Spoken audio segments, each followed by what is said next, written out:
Saan na naman ba ang tungo mo? At nakita kong kumuha ka ng pera sa pitaka ko kanina, Erickson. Baka magsugal ka na naman ha. Sinasabi ko na sa'yo, walang maidudulot na maganda ang pagsusugal.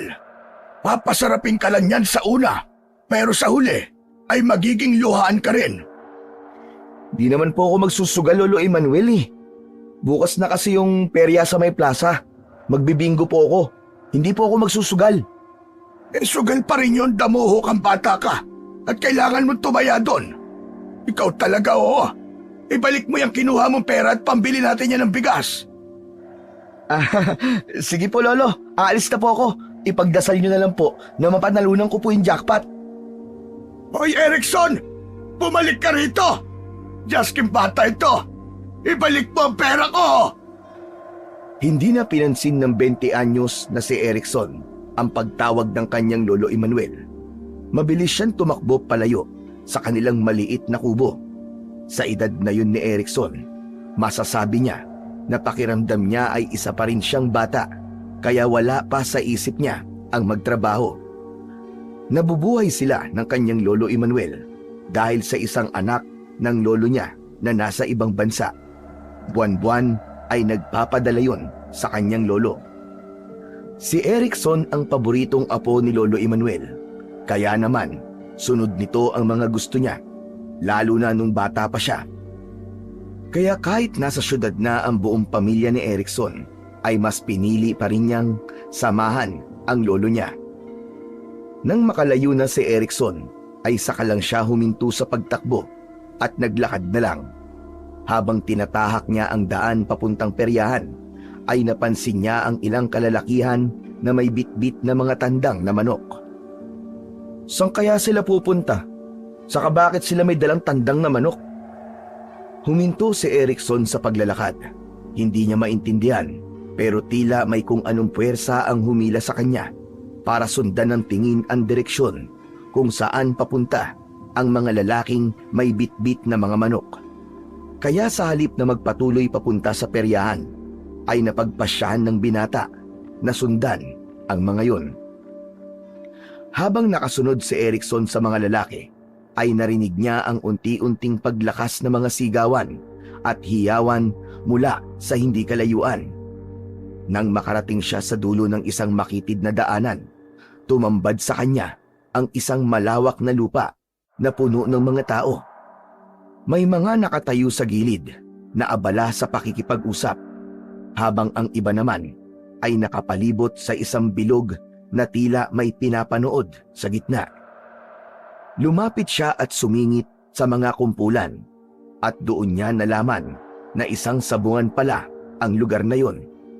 Hindi niya inakala na meron palang ganun sa kanilang lugar. Sa gitna ng bilog, nakita ni Erickson ang dalawang lalaking hawak ang kani-kanilang tandang. Ang kulay ng isang manok ay kulay pula, samantalang ang isa naman ay pinaghalong kulay puti at itim. Nag-abutan ng pera ang mga lalaki na naroon at inilista ng isang lalaki ang mga pustahan. Naguluhan si Erickson sa mga nangyayari sa paligid niya dahil yun ang unang beses na nakapunta siya sa ganung lugar. Pero natutuwa siya at namangha sa mga bagay-bagay na kanyang nakikita. Napansin ni Erickson na may tinanggal ang dalawang lalaki sa paa ng kanilang manok. Ang tinanggal na mga lalaki ay kung tawagin ay bayna. Yun ang ginagamit na pangtakip sa tari upang hindi makasugat. Hanggang sa pumuesto na ang dalawang lalaki sa gitna at binitiwan ang kani-kanilang manok. Agad na nagsimula ang sabong. Mas lalong naging matindi ang sigawan ng mga tao habang pinapanood ang paglalaban ng dalawang manok na walang kaalam-alam na sila ay pinagkakaperahan. Tahimik na nanood si Erickson sa laban. Agad na nagpakawala ng mga tirada ang dalawang manok. Ang bawat paghampas ng mga pakpak at pagkikig ng paa ng mga manok ay mistulang Armalite na maririnig sa buong paligid at sinabayan pa yon ng hiyawan ng mga tao. Habang patuloy ang laban, unti-unting nauunawaan ni Erickson kung bakit ganun ang reaksyon ng mga tao na naroon.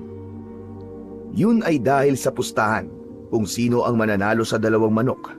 Ramdam niya ang adrenaline at tensyon sa bawat sigaw at tawanan ng mga taong naroroon.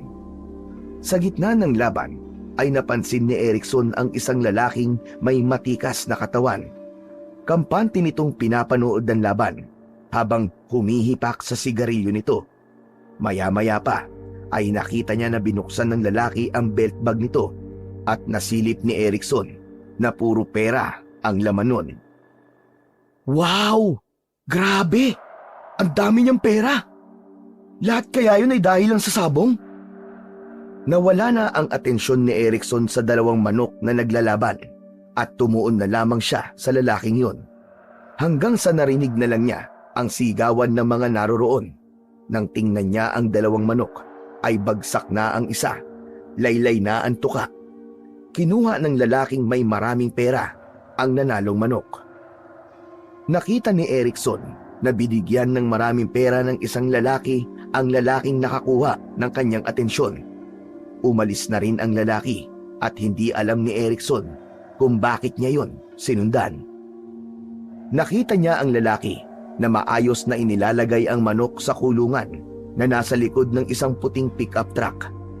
Hindi na nahiya si Erickson na lapitan ang lalaki upang kausapin yon. Congratulations po sa inyo, boss! Manok niyo ho pala ang nanalo. Alam ko. Bakit ka nandito? Gusto mo ba ng balato? Oh, ito ang balato.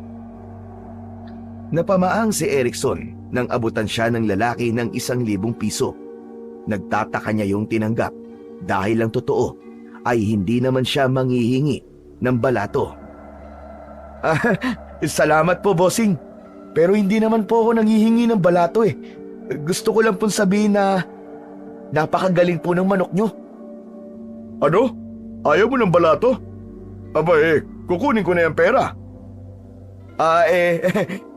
Gusto ko na ho pala. Pero salamat na rin po sa balato. Gagamitin ko itong pera na binigay nyo sa pagtaya ko po sa sabong. At baka gaya nyo po swertihin din ako. Kung sakali po unang beses po akong tataya sa isang sabong Kung ako sa'yo, huwag mo nang simulan ng pagsasabong kung hindi mo pa nasusubukan. Nakakaadik ang sugal na to, Utoy. Kung wala kang swerte, lalamunin ka ng kagustuhan mong manalo kahit ilang beses ka nang natatalo. Hindi na nagawang makapagsalita pa ni Erickson dahil sumakay na ang lalaki sa pickup truck at agad nito yung pinaandar paalis. Tahimik niyang pinanood ang papalayong sasakyan at inisip niya na baka nasa sabong ang kanyang swerte. Umuwi na si Erickson sa bahay nila mula sa sabungan. Pagpasok niya sa kanilang bakuran ay naroon si Lolo Emmanuel na nakaupo sa harap ng bahay. Naramdaman niya na kanina pa siya nito hinihintay dahil agad na tumalim ang tingin nito nang makita siya. Ano, Erickson? Ubus na siguro ang perang kinupit mo sa akin, no? Ikaw, ha? Nasasanay ka sa pagkuha ng pera ko nang hindi ka nagpapaalam. Lolo, hindi mo naman kasi ako binibigyan Kasi sa pagsusugal mo lang dinadala ang pera. Paano kita bibigyan? Hindi naman po ako nagpunta sa peryahan, Lolo Kung ganun, saan ka galing? Lo, meron na po palang sabungan dito sa lugar natin. Sabungan? Huwag mong sabihin na doon ka galing. Kaya nga po nalaman ko, di ba? Kasi doon po ako galing. Si Lolo naman talaga hindi nag-iisip. Anong hindi nag-iisip? Damontres ka, bata ka. Ikaw ang hindi nag-iisip. Ano ka ba, Erickson? Hindi mo ba alam kung anong klaseng bisyo yon? Ang sabong, walang magandang na idudulot yan sa tao. Ang taas naman po kagad ng emosyon nyo, Lolo. Nanood lang naman po ako Hindi po ako nagsugal. Wala po akong balak na tumaya o magsabong. Nakakatuwa lang pong panoorin yung mga manok na naglalaban. Alam mo ba, Erickson? Dati rin akong nawili sa sabong. Akala ko nun, panandalian lang ang lahat. Pero nagtuloy-tuloy na. Kung hindi ko pa napagtanto na wala yung mabuting idudulot sa akin, baka ngayon iniwan na ako ng asawa at mga anak ko. Lahat ng pera ko noon, ubos. Sila talaga. Pati pamilya ko napabayaan ko na. Paano kung mangyari din yun sa'yo? Hindi kumibo si Erickson. Tumango na lang siya.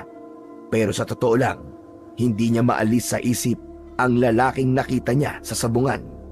Iba ang dating nito, mula sa kilos hanggang sa tila misteryong nakabalot sa pagkatao nito.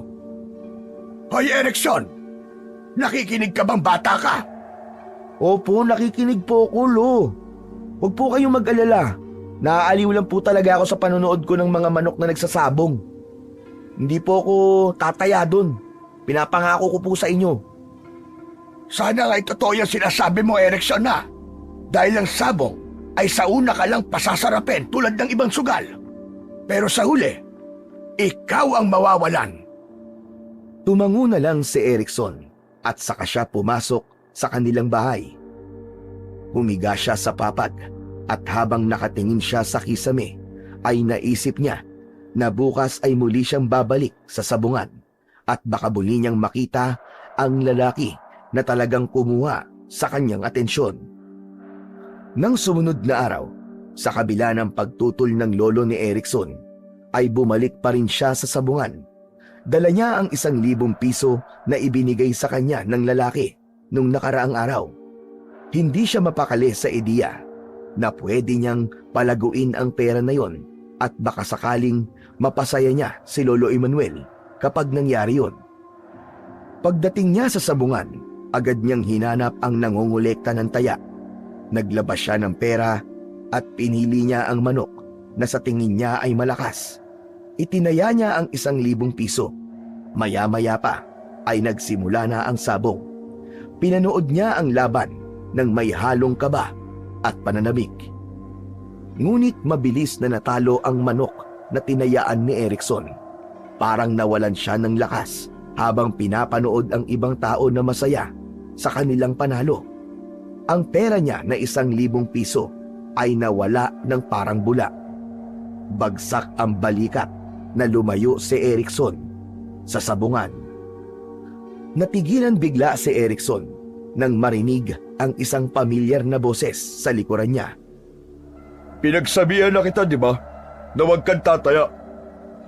Lumingon si Erickson at nakita niya ang lalaki mula kahapon. Seryoso yung nakatingin sa kanya. Pasensya na po, Manong.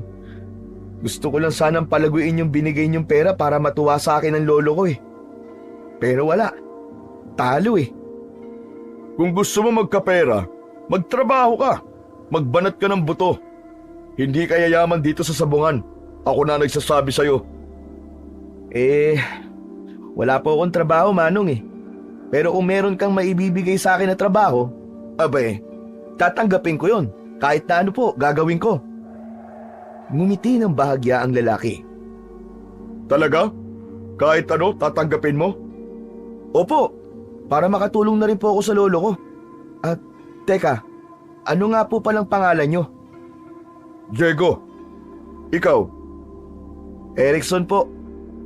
May trabaho ka bang pwedeng ibigay sa akin, bossing? Kahit anong klaseng trabaho po, basta wag lang iligal. Tatanggapin ko po. Ang totoo niyan nangangailangan ako ng isang tao. Sige, mamaya. Pagkatapos itong sabong, sumama ka sa akin sa bahay ko. Tinitigan ni Diego si Erickson ng diretso sa mata bago ito muling umalis para ihanda ang manok na ilalaban nito. Ang totoo niyan ay biglaan ang pagsasabi ni Erickson na gusto niya ng trabaho. Hindi naman niya akalain na meron palang ibibigay na trabaho sa kanya si Diego. Napasubo siya kaya kailangan niya na yung panindigan. Matapos makipagsabong ni Diego ay sumama si Erickson sa lalaki. Pinasakay siya ni Diego sa pick-up truck nito. Habang nagmamaneho naman si Diego ay hindi napigilan ni Erickson ang magtanong sa lalaki. Ayos ah. Mamahalin po siguro tong sasakyan nyo, Boss Diego. Siguro, ang dami mo nang naipon sa sabong, no? Ngumiti lang si Diego at hindi sumagot. Tuloy lang ito sa kanyang pagmamaneho.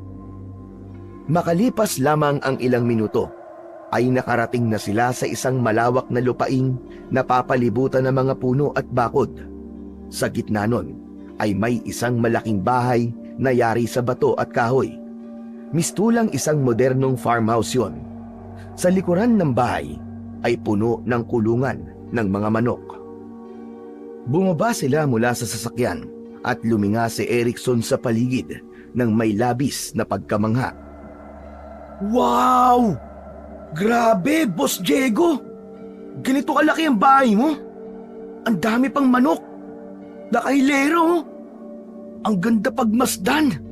Ang lawak! Bossing, katas ba ng sabong ang lahat ng to?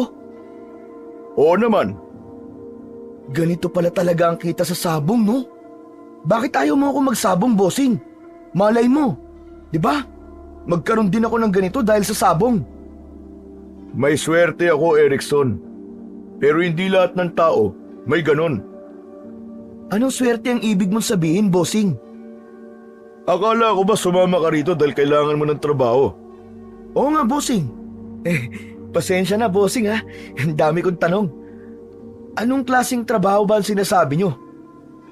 Dahan-dahang naglakad si Diego papunta sa kulungan ng mga manok habang nakasunod naman si Erickson. Madaling trabaho lang.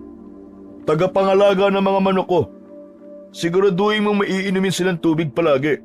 Pakainin mo sila ng 2 beses sa isang araw. Umaga at isa bago dumilim. Kayang-kaya ko yan, bossing. Madali lang pala eh.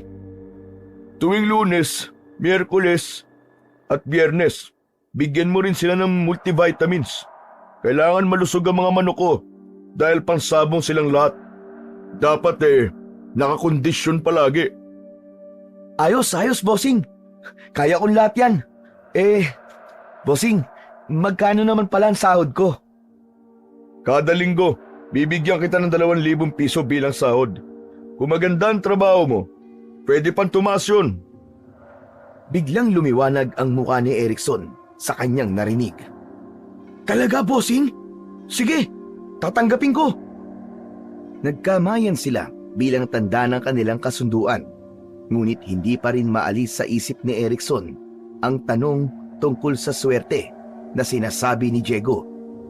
Nakangiti siya pero sa loob-loob niya ay alam niyang may kakaiba kay Diego na nais niyang tuklasin.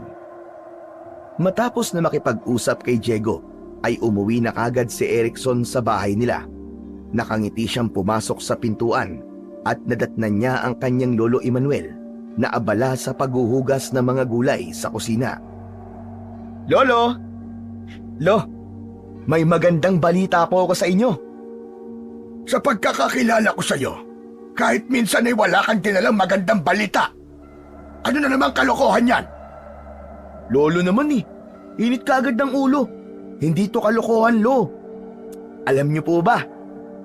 May trabaho na po ako! Tadaan! O di ba magandang balita? Napahinto bigla si Lolo Emmanuel sa kanyang ginagawa at lumingon kay Erickson. Nakataas ang kilay nito. Trabaho? Ikaw? Aba, hindi nga. Totoo nga, Lolo. Makapaghinala naman to si Lolo. May kumuha po sa akin, Lolo. Tagapangalaga po ng mga manok na pangsabong. Napakunot ang noo ni Lolo Emmanuel. Tila iniisip kung seryoso ang kanyang apo. Abay, sino nagtiwala sa'yo na alagaan ang mga manok nila? Baka naman, gawa-gawa mo lang yan ha? Para makaalis ka palagi dito sa bahay at makaiwas ka sa mga gawain. Lolo, nagsasabi po ako sa inyo ng totoo. Kay Boss Diego po ako magtatrabaho. Yung lalaking nakilala ko po sa sabungan. Sabi ko na sa inyo may magandang mangyayari sa akin sa sabungan na yun Lo, kung makikita nyo lang po, grabe. Sobrang laki po ng farm niya. Ang daming manok, mga nakailera po. At kailangan niya po ng tagapangalaga ng mga manok niya. Kaya yun. Sakto, ako po ang kinuha niya. Kung totoo man yan, Erickson, abay siyempre, masaya ako para sa'yo. Dahil sa wakas, naisipan mo ring magbanat ng buto. Siyempre naman po, Lo. Ayoko na rin kasing laging napapagalitan nyo Para kapag may trabaho na po ako, hindi na po ako kukupit ng pera sa inyo. O di ba? Ay nako, Sana nga yung trabahong yan ang maging daan para tumigil ka na sa pangungupit sa akin para lang makapagsugal ka. Titigil na po ako sa pagsusugal, Lo. Huwag po kayo mag-alala. Magpo-focus na lang po ako sa trabaho ko kay Bossing Diego. Mabuti naman kung ganon. Sana ipanindigan mo yung mga sinasabi mo sa akin ngayon. Ngumiti si Erickson at naging masaya siya dahil sa wakas ay magkakaroon na siya ng kakayahan na makatulong sa kanyang lolo Emmanuel. Nang sumunod na araw ay nagbago na ang routine ni Erickson. Simula noon ay araw-araw na siyang gumigising ng maaga upang magtungo sa bahay ni Diego upang magtrabaho. Mabilis siyang nasanay sa amoy ng mga manok. Sinikap niyang magawa ng maayos ang kanyang mga trabaho. Inalagaan niya ng mabuti ang mga manok ni Diego at siniguro niya na laging nasa kondisyon ang mga yon. Sa bawat araw na kasama ni Erickson si Diego, ay unti-unti niya itong nakikilala. Tahimik na tao si Diego, pero mabait ito at madaling makagaanan ng loob. Kung minsan, kapag may laban si Diego sa sabungan, ay sinasama niya si Erickson. Sa tuwing nananalo ang mga manok ni Diego, ay palaging may balato si Erickson sa kanya, kahit maliit lang. Pakiramdam ni Erickson, para na siyang bahagi ng tagumpay ng lalaki sa bawat laban ng mga manok nito. Ngunit may isang bagay na bumabagabag kay Erickson. Ramdam kasi niya na tila may lihim itong itinatago. Tuwing sinisubukan niyang magtanong o magbiro tungkol sa loob ng bahay ni Diego, palaging inililihis ng lalaki ang usapan. Ni minsan ay hindi siya pinapasok ni Diego sa loob ng malaki nitong bahay, kahit gustong-gusto niyang makita ang interior ng napakagandang bahay na yon. Nang dumating ang unang araw ng sahuran, ay sobrang saya ni Erickson. Ang pinaghirapan niya sa loob ng 1 linggo ay nagbunga ng pera na sa tingin niya ay nararapat na ibigay niya sa kanyang lolo. Kaya pag uwi niya, iniabot niya ang buong halaga ng sinahod niya kay Lolo Emmanuel.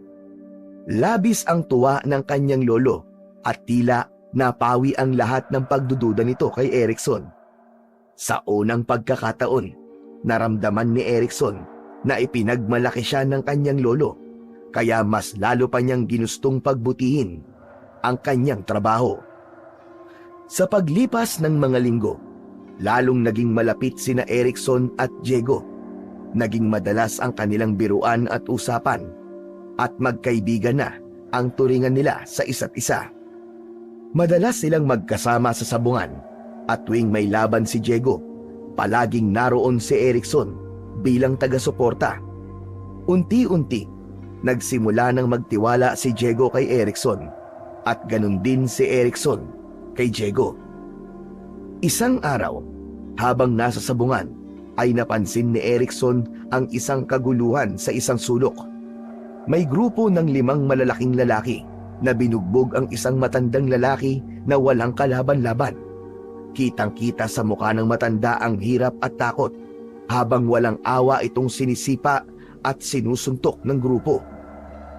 Hindi na nagdalawang isip si Erickson na tulungan ang matandang lalaki, pero nang ihahakbang pa lang niya ang kanyang mga paa, ay bigla siyang hinawakan ni Diego sa braso.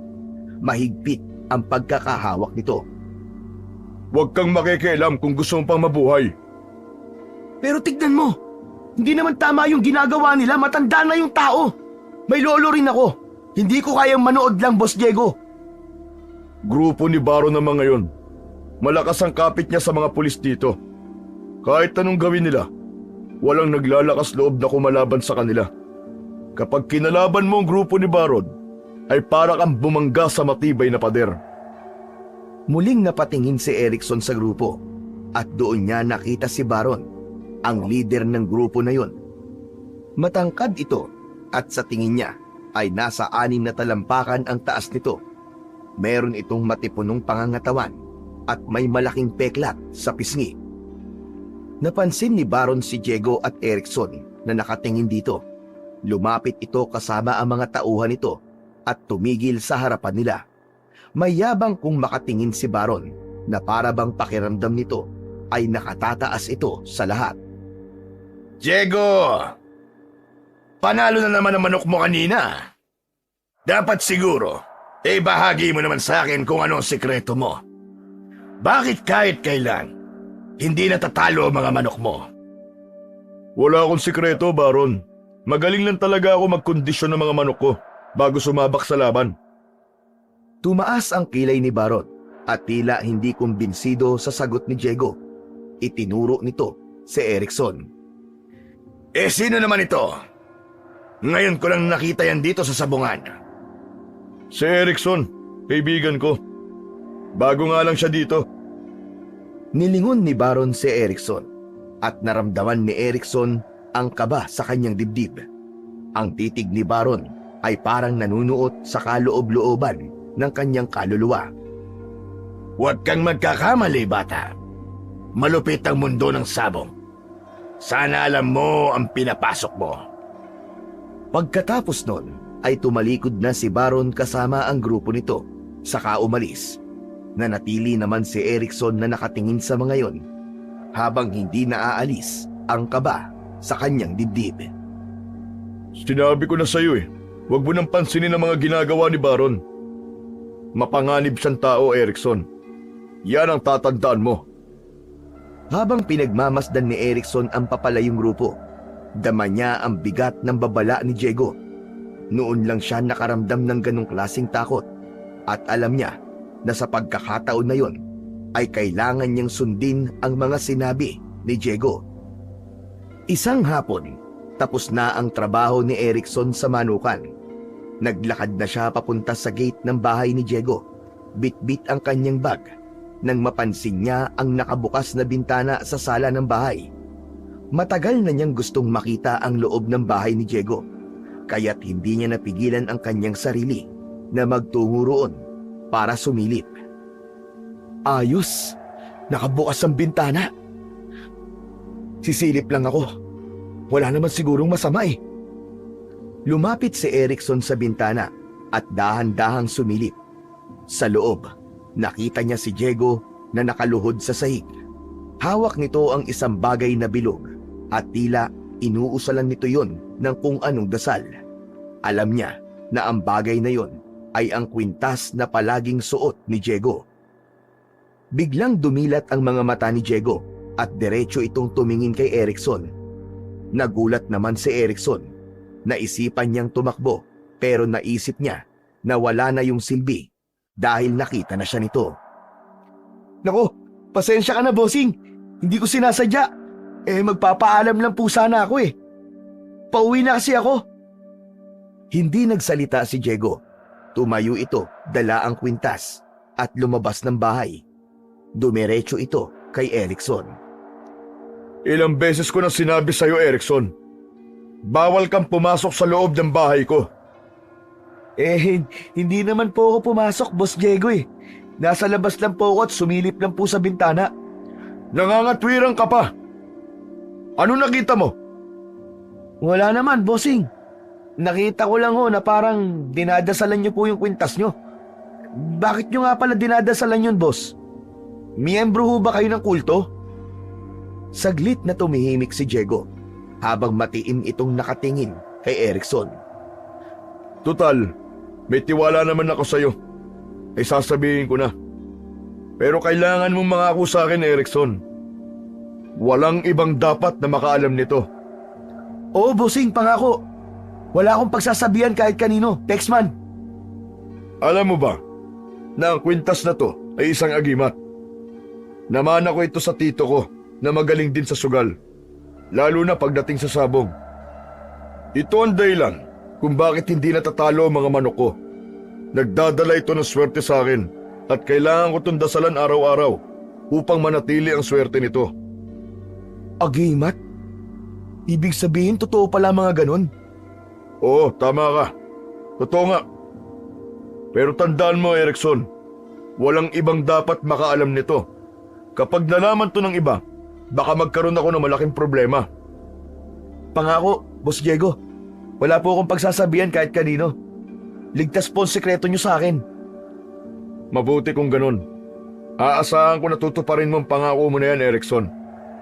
Malaki ang tiwala ko sa'yo. Oo nga pala, halika na. Ihatid na kita pa uwi.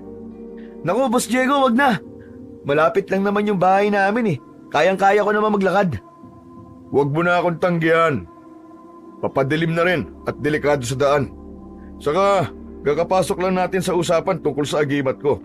Siguradong may gusto ka pang itanong, di ba? Natigil si Erickson. Hindi na siya tumanggi pa at tumango na lamang. Sumakay silang dalawa sa pick-up truck ni Diego at nagsimula na itong magmaneho. Habang nasa biyahe, hindi napigilan ni Erickson ang muling magtanong kay Diego. Boss Diego, bakit nga ba ayaw mo talagang ipaalam sa iba yung tungkol sa agibat mo? Hindi ba? Parang ang astig mo nun kapag nalaman nila na may ganyan ka. Dahil alam kong kapag nalaman ng iba, ay pag-iinteresan nila ang agimat at manganganib ang buhay ko. Bakit naman? Akala ko ba hindi na yan pwedeng maagaw sa inyo. Diyan ka nagkakamali. Pwede pa itong maagaw sa akin, Erickson. Ang ganitong klaseng agimat ay hindi basta-basta. Kapag nalaman ng maling tao ang kapangyarihan nito, ay gagawin nila ang lahat para makuha to. At hindi ako makapapayag na mapunta to sa maling tao. Kaya makikipagpatayan ako para dito. Natahimik si Erickson. May naramdaman siyang bigat sa sinabi ni Diego. Pero, bakit hindi mo na lang itago o wag nang gamitin? Para hindi ka na mag-alala. Hindi ganun kasimple yun. Ang agimat na ito, ang bumubuhay sa akin. Kung wala to, malamang wala rin ako ngayon o baka mahirap pa ako sa daga. Pero alam ko rin na darating ang araw na magiging delikado na ang lahat para sa akin. Kaya nga, ingat na ingat ako, Erickson. Tumango si Erickson at doon niya na naintindihan ang sitwasyon ng kanyang bagong kaibigan. Habang patuloy ang biyahe, hindi niya maiwasang mapaisip na napakaswerte pala talaga ni Diego dahil meron itong agimat na kagaya nun. Ngunit may takot din siyang naramdaman dahil hindi lang pala swerte ang dala nun sa buhay, kundi panganib din. Tama ito na kapag nalaman ng ibang tao kung ano ang nagagawa ng agimat na yon, malaki ang posibilidad na manganib ang buhay ng nagmamay-ari nito. Makalipas lang ang ilang minuto, huminto na ang pick-up truck ni Diego sa tapat mismo ng bahay ni na Erickson. Masaya si Erickson dahil hindi niya na kailangan pa ang maglakad pauwi. Salamat, Boss Diego Ikaw talaga ang the best na boss sa lahat. Nako, wala yon. O paano? Magkita na lang tayo bukas. Alam mo, boss, ano kaya kung bumaba muna kayo para naman maipakilala kita sa lolo ko? Agad na umiling si Diego at ngumiti ng bahagya. Sa ibang araw na lang siguro. Medyo pagod na rin ako Boss, tsak na matutuwa ang lolo ko kapag nakilala ka. Gusto rin niya kasing personal na magpasalamat sa'yo dahil binigyan mo ako ng trabaho. Ay nako. Sige na nga. Pero saglit lang Sabay na bumaba ng sasakyan ang dalawa at pumasok sa bahay ni na Erickson. Agad nilang nakita si Lolo Emmanuel na nasa kusina at abala sa paghahanda ng hapunan. Napatingin si Lolo Emmanuel sa kanila. Agad na napansin ni Erickson ang gulat sa mukha ng kanyang lolo nang makita si Diego. Lo, nandito pala ang boss ko, si Boss Diego. Boss, siya naman po ang Lolo Emmanuel ko. Hindi agad nakapagsalita si Lolo Emmanuel. Nanlaki ang mga mata habang titig na titig kay Diego. Marahan itong naglakad palapit. Magsasalita sana si Diego, ngunit bigla na lamang sumigaw si Lolo Emmanuel. Umalis ka dito! Lumabas ka sa pamamahay ko! Alis! Lolo, sandali! Bakit ganyan kayo magsalita sa boss ko? Agad na napalingon si Diego kay Erickson. Napansin niya na hindi na ito komportable. Erickson, mauuna na ako. Pero boss, sandali! Mabilis na tumalikod si Diego at nagmamadaling lumabas ng bahay. Naiwan si Erickson na litong-lito at nagtataka sa inasal ng kanyang lolo. Lo, ano nangyari sa'yo? Bakit niyo po pinaalis ng ganun yung boss ko? Lo, boss ko po yun. Baka mamaya mawalan pa po ako ng trabaho dahil sa ginawa niyo eh. Hindi ka na pwede magtrabaho sa kanya, Erickson. Ano po? Pero bakit? May ginawa po ba siya sa inyo? Ngayon niyo lang naman po siya nakilala. Basta, Erickson, sundin mo na lang ang sinabi ko at huwag ka nang marami pang tanong. Hindi na nagsalita pa si Erickson dahil alam niya na mas lalo lang magagalit si Lolo Emmanuel. Labis ang kanyang pagtataka kung bakit gano'n na lamang ang galit ng lolo niya sa kanyang boss Diego. Gayong sigurado naman siya na yun ang unang beses na nakilala nito ang kanyang amo. Nang sumunod na araw, sa kabila ng pagbabawal ni Lolo Emmanuel, ay nagdesisyon pa rin si Erickson na pumasok sa trabaho. Nais niya na makausap si Diego upang makahingi siya ng paumanhin sa inasal ng kanyang lolo nung nagpunta ito sa bahay nila. Matapos ang agahan ay pasimpleng naglakad palabas ng bahay si Erickson, ngunit nasa pintuan na siya nang marinig niya ang boses ni Lolo Emmanuel. Saan ka pupunta, Erickson? May pupuntahan lang po ako, Lolo. Doon po, sa peryahan. Lumapit si Lolo Emmanuel kay Erickson. Tinignan siya nito ng matalim. Sinungaling ka! Sarado pa ang peryahan ng ganitong oras. Alam ko kung saan ka pupunta, Erickson. Doon sa Diego na yon. Tama ba? Oo na. Pupunta po ako kay Boss Diego. Hindi po ako pwedeng hindi pumunta ron kasi meron po akong trabaho sa kanya. Hindi ka talaga marunong makinig, ano? Sinabi ko na sa'yo kagabi na hindi ka na magtatrabaho pa sa kanya. Maghanap ka na lamang ng ibang trabaho. Lo, kung gusto niyo po talagang tumigil na ako sa pagtatrabaho kay Boss Diego, bigyan niyo po ako ng matinding dahilan. Hindi yung basta niyo na lang po ako pagbabawalan na magtrabaho sa kanya nang hindi ko alam kung bakit. Ano bang meron kay Boss Diego at galit na galit kayo sa kanya? Huminga ng malalim si Lolo Emmanuel at matiim na tumingin kay Erickson. Si Diego ay isang aswang, Erickson. Ano po? Aswang? Aba, Lolo, joke ba yan? Huwag naman po kayo magbiro ng ganyan, Lolo. Sa tingin mo ba ay magbibiro pa ako sa mga ganitong kaseryosong bagay? Alam mo kung ano ang buhay ko noon, Erickson. Nakikipaglaban ako sa mga aswang. Alam ko kung paano makita ang isang aswang. Kahit tignan ko lang ito. Pero Lolo, mabait po siya. Mabait po si Boss. Tinulungan niya ako. Hindi siya maaari maging aswang. Ganyan na mga aswang, Erickson. Magaling silang magtago. Magbalat kayo. Magaling silang magkunwari. Pero hindi mo alam kung ano ang kaya nilang gawin kapag nakakita sila ng pagkakataon para patayin ka. Pinoprotektahan lamang kita mula sa kanya.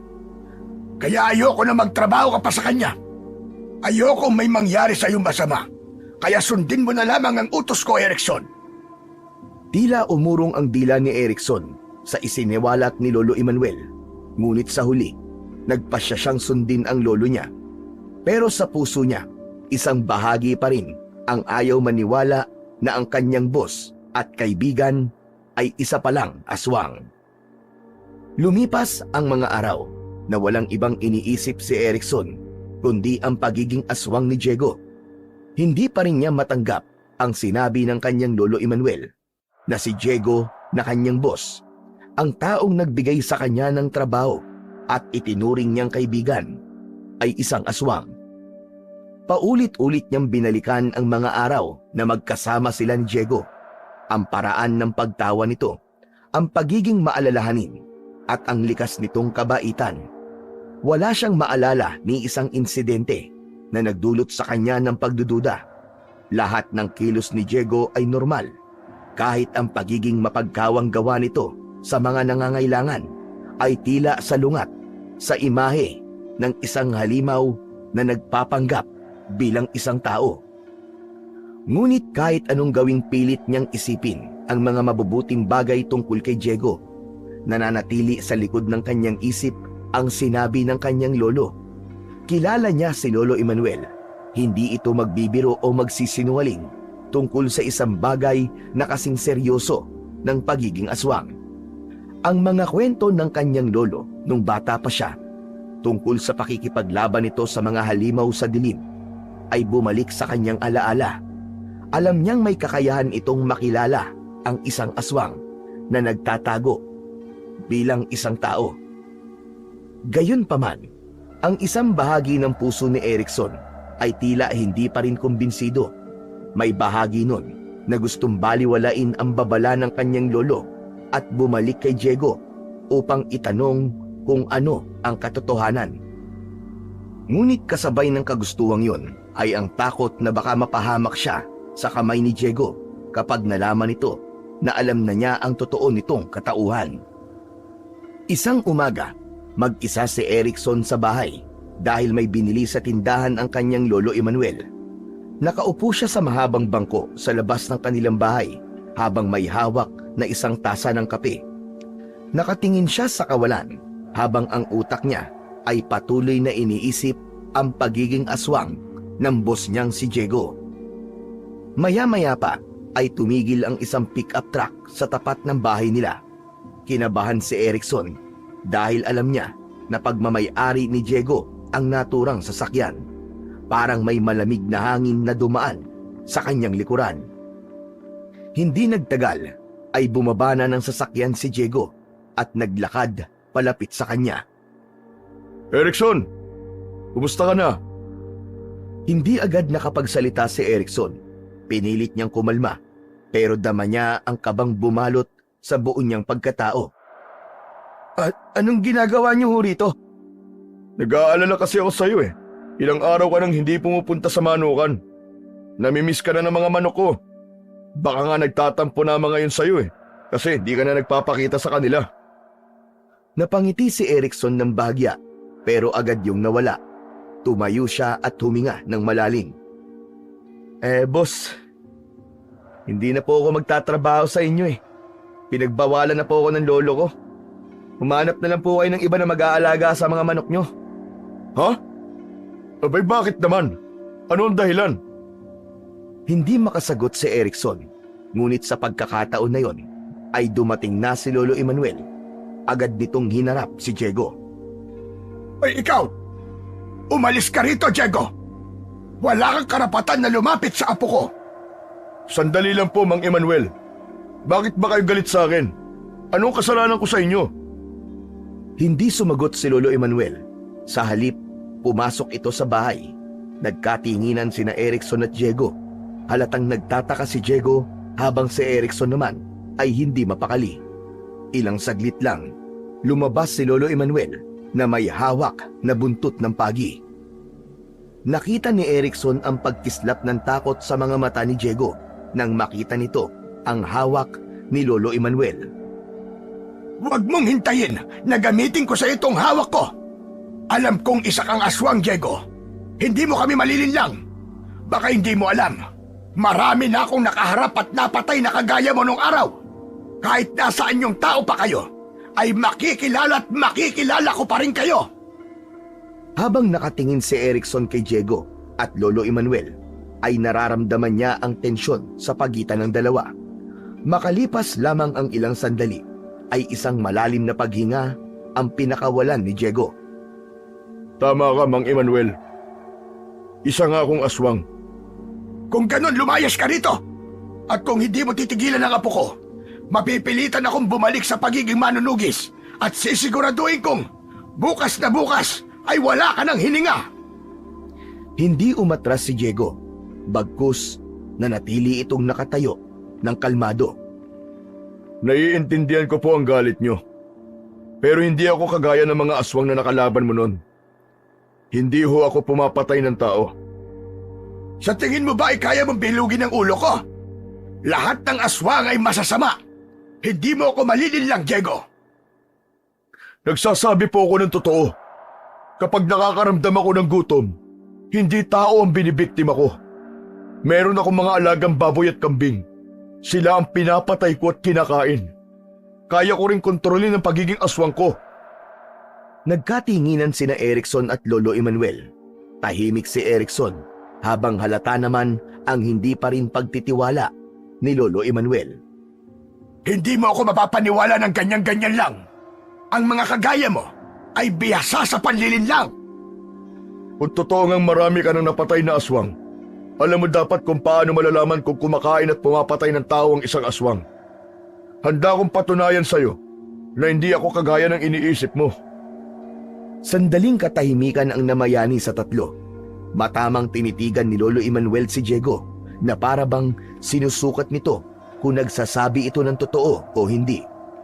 Sa huli, humakbang ito palapit kay Diego. Sige, pero tandaan mo, Diego, kapag nalaman ko nagsisinungaling ka, dito na matatapos ang buhay mo. Tumango si Diego at dahan-dahan itong binuka ang bibig. Lumapit pa si Lolo Emmanuel at maingat na sinilip ang loob ng bibig ni Diego. Makalipas ang ilang sandali, ay umatras si Lolo Emmanuel. Hindi ka nga kumakain o pumapatay ng mga tao. Hindi po ako lumaki sa karahasan, Mang Emmanuel. Ang nais ko lang ay mamuhay ng normal kagaya niyong mga tao. Kung iniisip mo may balak ako masama kay Erickson, nagkakamali ho kayo. Kung gusto ko siya saktan, matagal ko na po sanang ginawa. Maraming beses na ako nagkaroon ng pagkakataon, pero nakakauwi pa rin siya sa inyo ng buhay at ligtas. Hindi kumibo si Lolo Emmanuel. Ramdam ni Erickson ang pagkapahiya nito.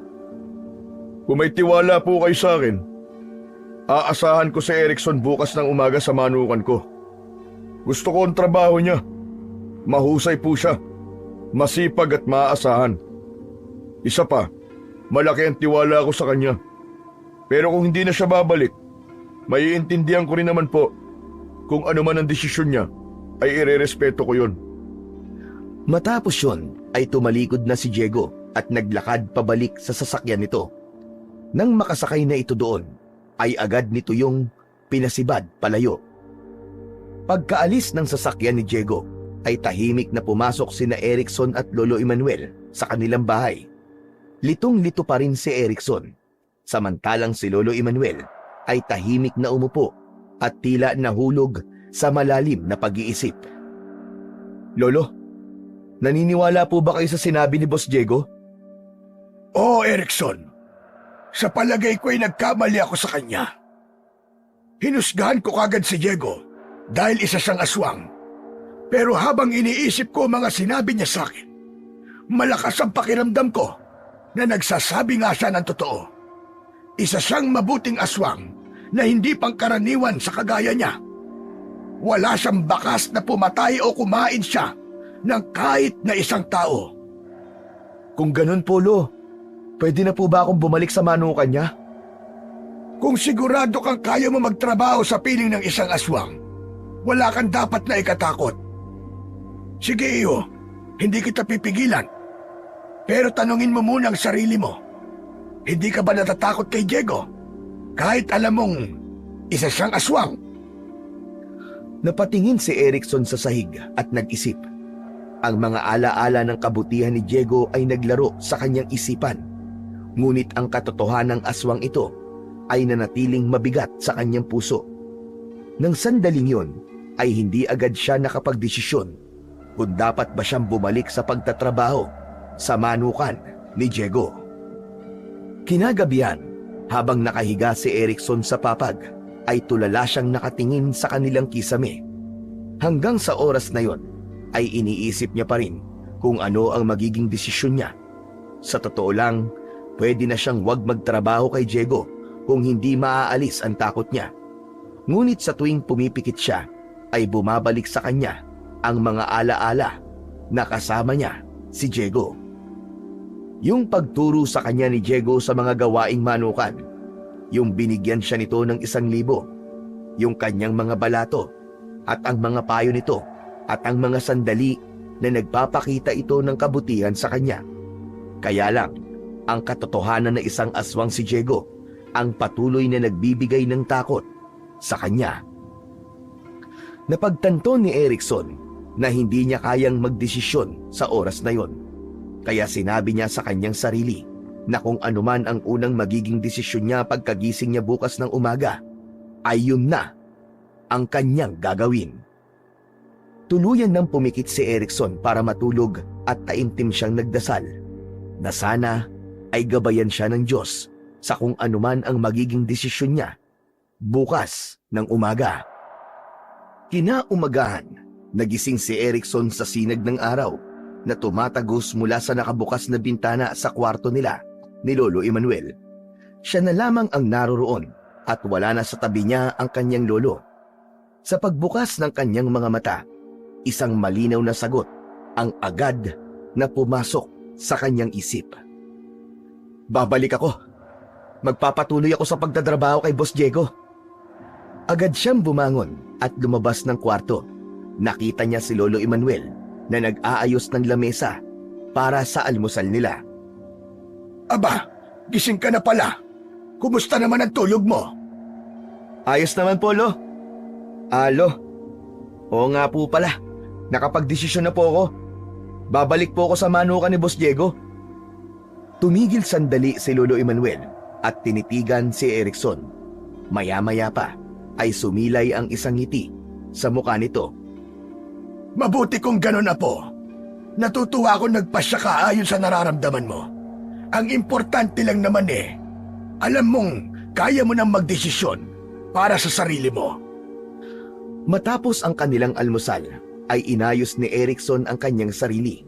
Matapos yun, ay nagpaalam na siya kay Lolo Emmanuel upang magtungo sa bahay ni Diego.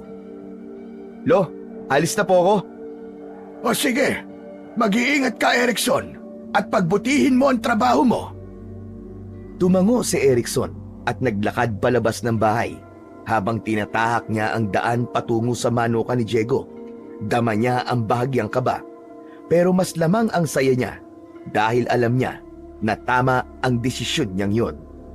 Nais pa rin niyang magtrabaho kay Diego kahit na isa pa itong aswang dahil naniniwala siya sa kabutihan na meron ang puso nito. Pagdating ni Erickson sa bahay ni Diego ay nakita niya itong nasa manukan. Abala si Diego sa pagpapakain ng mga manok. Nakasuot pa si Diego ng lumang sombrero at baka sa mukha nito ang pagod pero may kasiyahan sa ginagawa. Napansin ni Erickson ang lalagyan ng pagkain na hawak nito. Agad siyang lumapit at nakangiti niyang kinuha ang lalagyan ng pagkain kay Diego. Boss Diego, akin na po yan. Trabaho ko po yan eh. Napatingin si Diego sa kanya. Gulat na gulat ito nang makita siya. Saglit itong natigilan bago nagliwanag ang mukha nito na sinundan ng malaking ngiti. Erickson, bumalik ka! Pinayagan ka ba ng Lolo Emmanuel mo na magtrabaho ulit sa akin? Opo, boss. Pero sabi po ng lolo ko, ako raw po ang dapat magdesisyon. Kaya ito po, nagdesisyon po ako. Itutuloy mo ang pagtatrabaho mo dito? Oo naman, Boss Diego. Nako, maraming salamat, Erickson. Alam mo, namimiss ka na talaga ng mga manok ko eh. Kahit ako, miss na rin kita. Pero tanong ko lang, sa mga nalaman mo, hindi ka ba natatakot sa akin? Ngayong alam mo na kung ano talaga ako. Alam nyo, bossing, sa totoo lang po natakot talaga ako, di ba? Kahit sino naman po. Sino ba naman ang hindi matatakot sa isang aswang? Pero naisip ko rin na wala po akong dapat ikatakot sa inyo. Dahil na siguro naman po ni Lolo na hindi ka po pumapatay ng tao. At kagaya po ng tiwala nyo sa akin, boss, malaki din po ang tiwala ko sa inyo. Nako, maraming salamat, Erickson. Malaking bagay na nandito ka na ulit. At dahil alam mo na ang lahat-lahat sa akin, kahit anong oras na gusto mo, ay pwede ka nang pumasok sa bahay ko. Hindi mo na kailangan magpaalam. Yes! Sa wakas, makikita ko na rin po ang loob ng mansyon nyo, bossing. O paano? Magtrabaho ka na muna dyan ha. Tapos mamaya maghahanda ako ng merienda. Ikaw na ang bahala dyan ha. Masayang tumango si Erickson. Pakiramdam niya ay mas naging palagay ang loob ni Diego sa kanya dahil wala na itong inililihin sa kanya. Matapos mapakain ni Erickson ang mga manok, ay pumasok na siya sa loob ng bahay ni Diego. Napanganga siya sa pagkamangha dahil maayos at malinis ang loob ng bahay. Nakita niya si Diego sa kusina at agad siya nitong pinapunta roon. Oh, ikaw pala Erickson. Halika, maupo ka na. Ihahanda ko ng merienda natin. Umupo na sa hapagkainan si Erickson at habang naghihintay sa paghahanda ni Diego ng pagkain, ay pinagmasdan niya ang buong paligid. Napansin niya ang malaking lamesa na naroon na napapalibutan ng maraming upuan. Nagtaka siya kung bakit ganun karami ang upuan sa hapagkainan sa bahay ng isang taong mag-isa lang naman doon.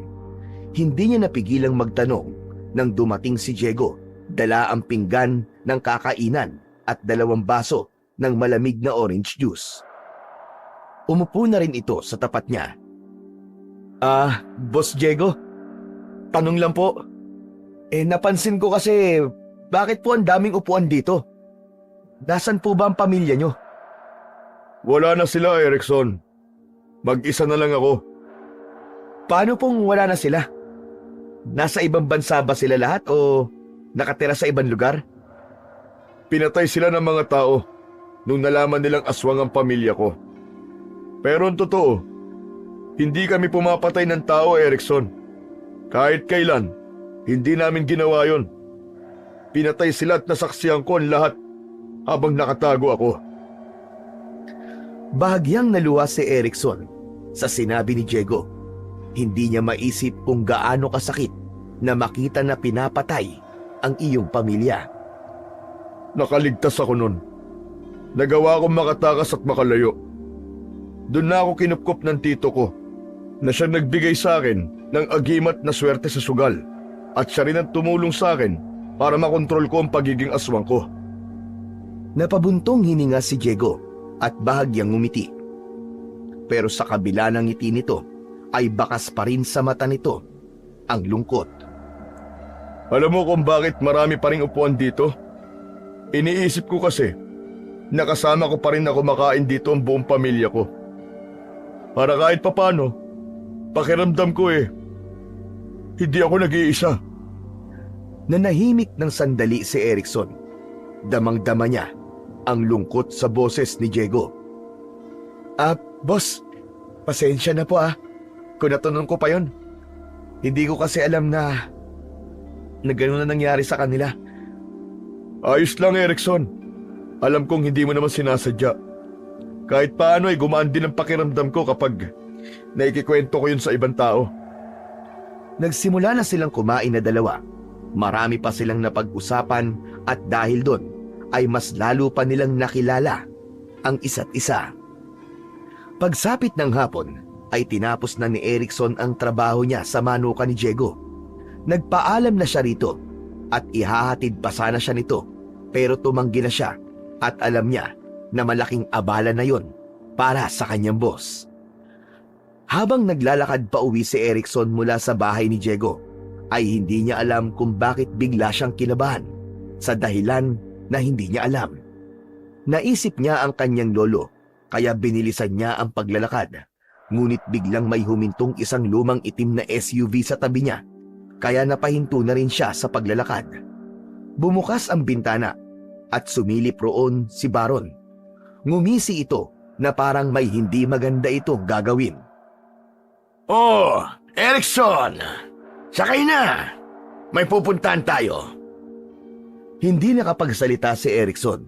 Sumilip siya sa loob ng sasakyan at nakita niya ang 5 lalaki na kasama ni Baron. Lahat ng lalaki ay nakatingin sa kanya na mas lalong nagpatindi sa takot na kanyang nararamdaman. O ano, Erickson?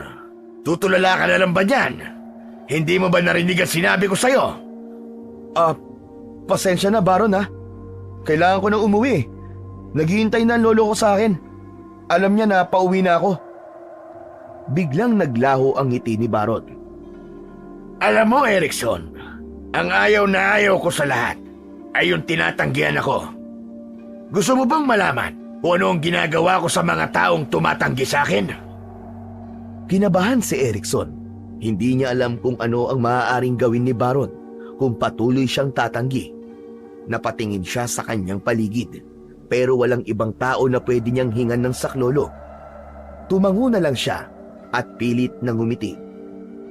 Sige, sasama na ako sa inyo. Binuksan ni Baron ang pinto ng sasakyan at agad na pumasok doon si Erickson.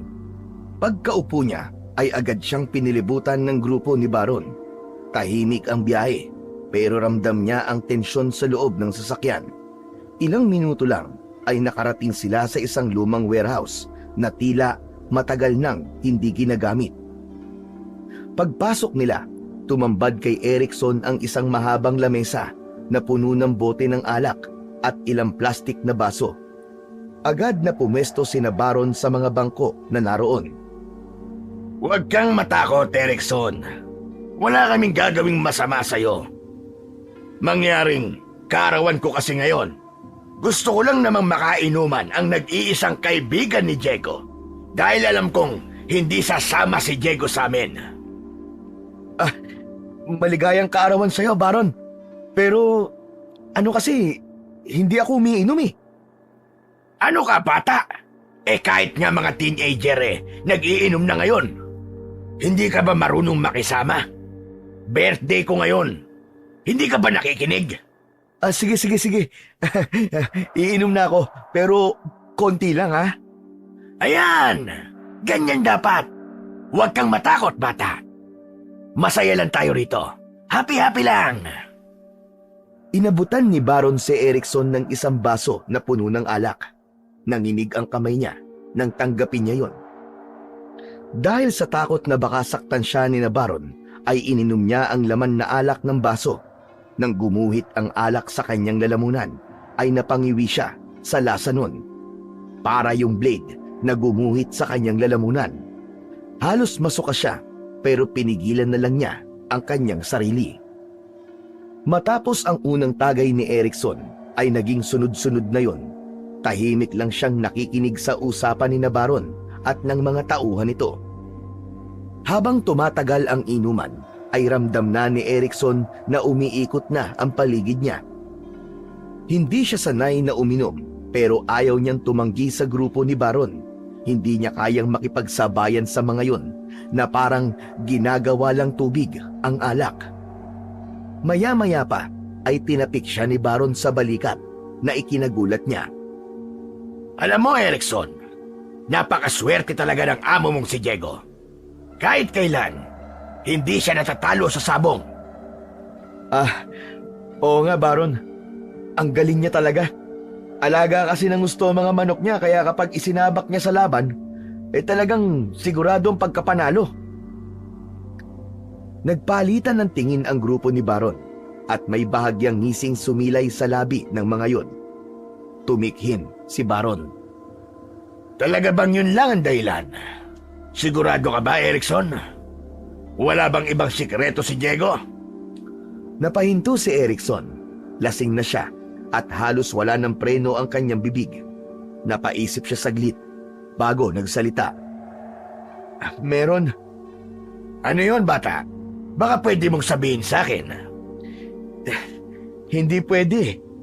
Sikreto nga, di ba? Huwag kang mag-alala. Magaling ako magtago ng sikreto. Sa atin lang yon. Kaya nga kung ano man ang sasabihin mo, mananatili pa rin sikreto, bata. Ano kasi, alam nyo, si Diego, ang totoo niyan meron siyang agimat. Agimat? Anong klaseng agimat? Agimat. Kaya swerte siya sa sabong. Pero, huwag niyong kukunin yun ha. Maghanap kayo ng sarili niyong agimat. Nagtawanan ang mga tauhan ni Baron, habang si Baron naman ay tila natuwa sa narinig. Huwag kang mag-alala, Erickson. Hindi kami magnanakaw. Hindi namin kukunin ang agimat ni Diego. Nagpatuloy ang inuman nila, habang si Erickson ay unti-unti nang nakakaramdam ng pagkahilo hanggang sa tuluyan na siyang nawalan ng ulirat. Ang huling narinig niya bago siya tuluyang mawalan ng malay ay ang tawanan ng grupo ni Baron na para bang may binubuong plano ang mga ito. Nang magising si Erickson, ay natagpuan niya ang kanyang sarili na nakahiga sa gilid ng kalsada. Nakahandusay siya roon at ramdam niya ang matinding sakit ng ulo at pagkahilo. Pilit niyang inilala ang nangyari, ngunit ang tanging malinaw sa isip niya ay ang pag-aya ni Baron na sumama siya rito at ang pagpunta nila sa isang lumang warehouse. Pagkatapos nun, ay blanko na ang kanyang alaala. Tumayo siya ng dahan-dahan at hinilot niya ang kanyang sentido para maibsan ang pananakit ng kanyang ulo. Halos madapa pa siya sa panghihina habang naglalakad pauwi sa kanila. Pagkarating niya sa bahay nila, sinalubong siya ni Lolo Emmanuel na bakas ang pag-aalala sa muka. Erickson, iho! Abay, saan ka ba nang galing? Ano nangyari sa'yo? Bakit ngayon ka lang nakauwi? Lolo, inaya po kasi ako ni Baron eh. Sumakay po ako sa sasakyan niya tapos dinala po ako sa isang warehouse. Nag-inuman po kami doon kasi sabi po niya birthday daw po niya. Pagkatapos po nun wala na po ako maalala sa mga sumunod na nangyari. Nagising na lang po ako na nasa gilid po ako ng kalsada. Malamang po sila po nag-iwan sa akin doon. Sinong Baron na sinasabi mo? Kaibigan mo ba? Siya po yung siga doon sa sabungan, Lolo. Sinabi po sa akin ni Diego na iwasan ko siya. Pero hindi ko po siya natanggihan na pilitin niya po akong sumama sa kanila eh. Natakot po ako na baka kung anong gawin niya sa akin eh. Hayaan mo na yun. Salamat na lang sa Diyos at ligtas ka pa rin nakauwi, Erickson. Akala ko kung ano na nangyari sa'yo. Labis ako nag-alala. Kaya nga po, Lolo eh. Pasensya na po kayo. Kahit nga po ako hindi makapaniwala na makakauwi ako ng buhay eh. Pasensya na po kung pinag-alala ko po kayo, Lolo ah. Lo, magpapahinga lang po ako sandali. Mamaya po pupunta po ako sa bahay ni Boss Diego para magtrabaho. Aray, sakit ng ulo ko.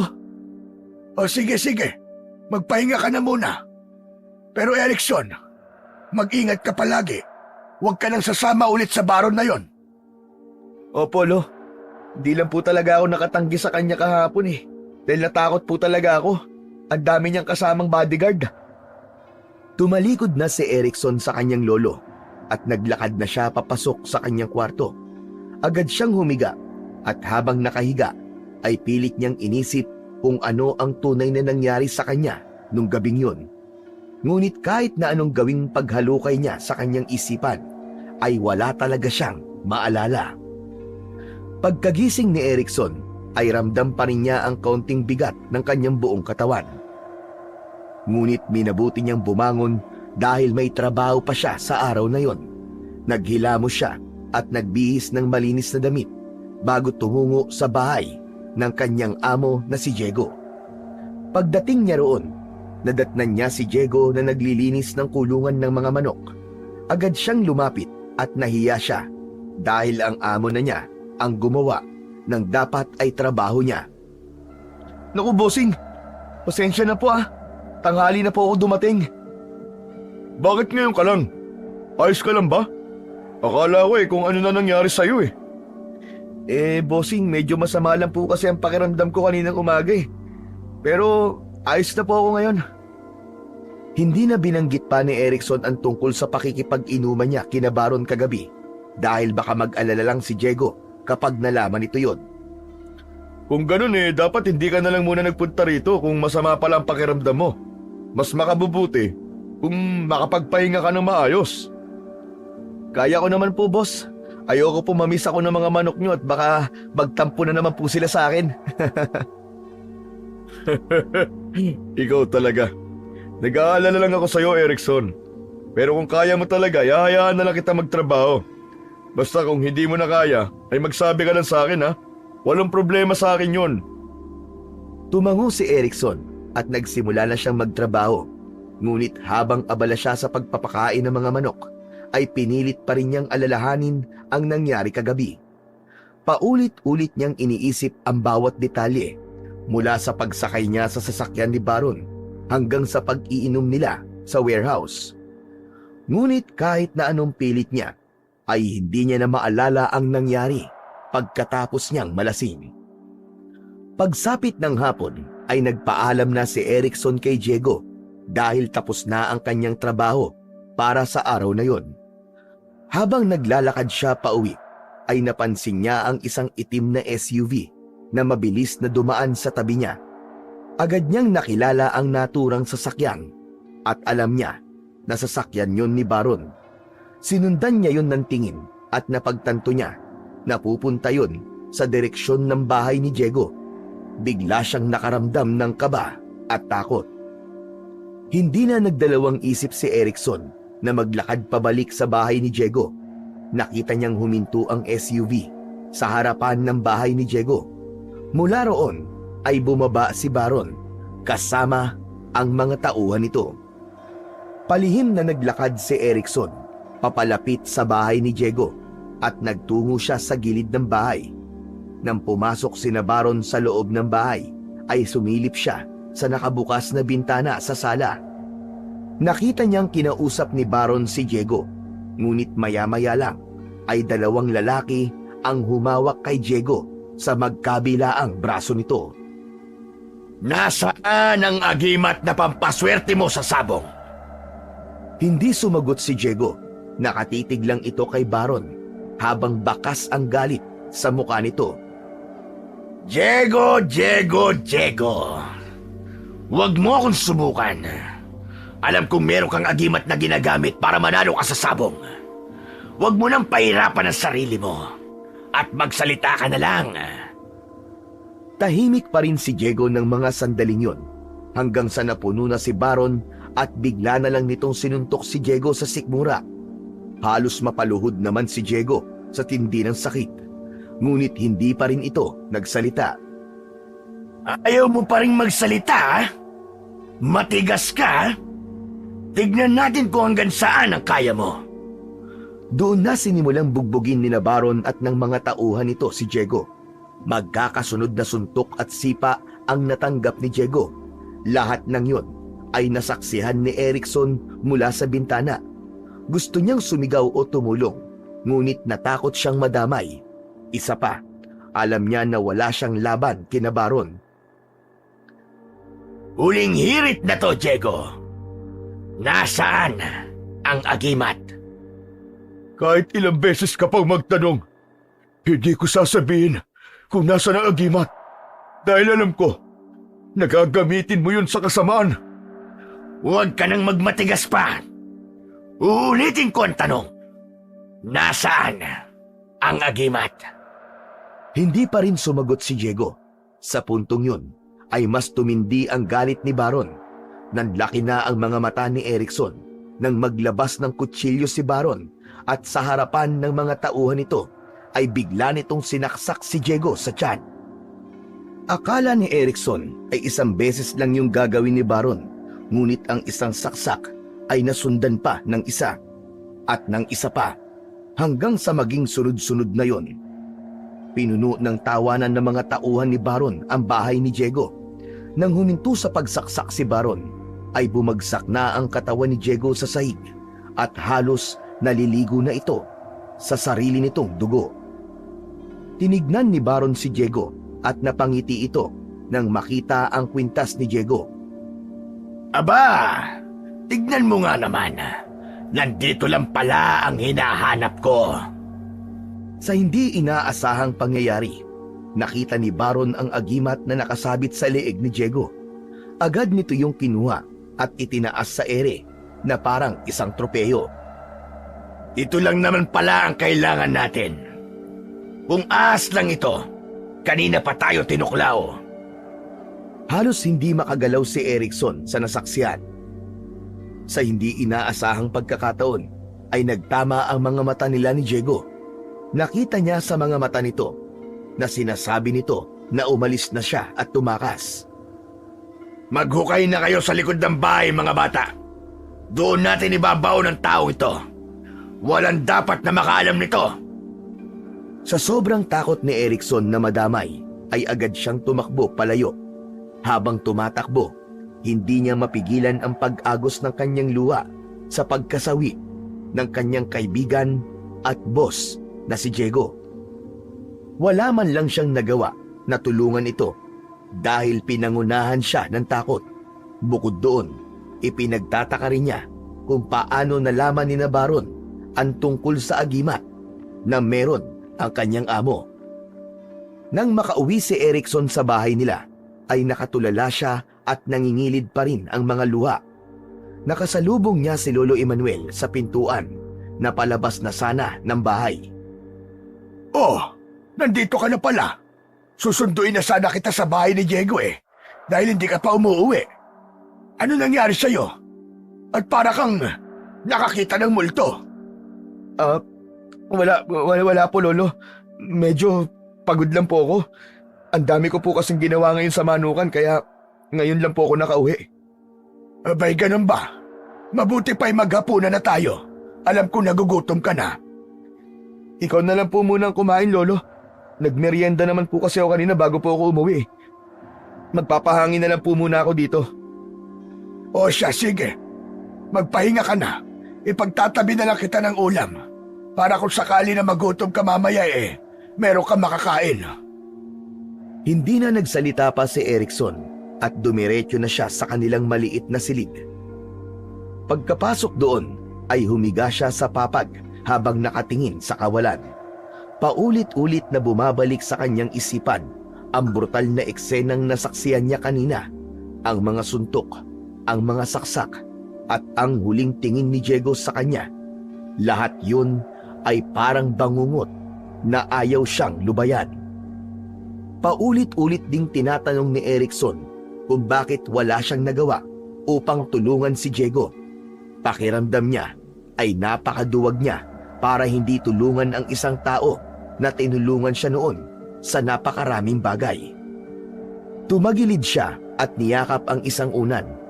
Pilit niyang pinakalma ang sarili, ngunit sa bawat pagpikit niya ng mata, ang dugo ang katawan ni Diego ang nakikita niya sa kanyang isipan. Magdamag na tahimik na nagluksa si Erickson. Hindi niya kayang sabihin sa kanyang lolo ang nangyari dahil baka madamay ito. Alam niyang hindi niya makakalimutan ang araw na yun habang siya ay nabubuhay. Maagang nagising si Erickson kinabukasan. Pinilit niyang umaktong normal upang nang sa ganon ay hindi mahalata ni Lolo Emmanuel na meron siyang mabigat na dinadala. Matapos mag-almusal ay nagtungo siya sa bahay ni Diego. Ginawa niya ang karaniwan niyang ginagawa sa manukan nito. Pinakain niya ang mga manok at binigyan ng malinis na tubig. Pumasok siya sa loob ng bahay. Tumayo siya sa sala kung saan nangyari ang pagpatay kay Diego. Kahit kaunting bakas ng nangyaring krimen ay wala siyang nakita. Napatunayan niya na malinis gumawa ng krimen si Baron. Tila ba, sanay na ang mga yon. Sunod niyang pinuntahan ang likod ng bahay. Doon ay nakita niya ang isang parte ng lupa na medyo buhaghag. Tanda na doon ibinaon ang katawan ni Diego. Marahang lumapit si Erickson sa parting yun ng lupa sa likod ng bahay. Hindi niya namalayan na magkakasunod na palang pumapatak ang kanyang luha. Napaluhod siya at doon ay tuluyan ng kumawala ang kanyang hagulgol.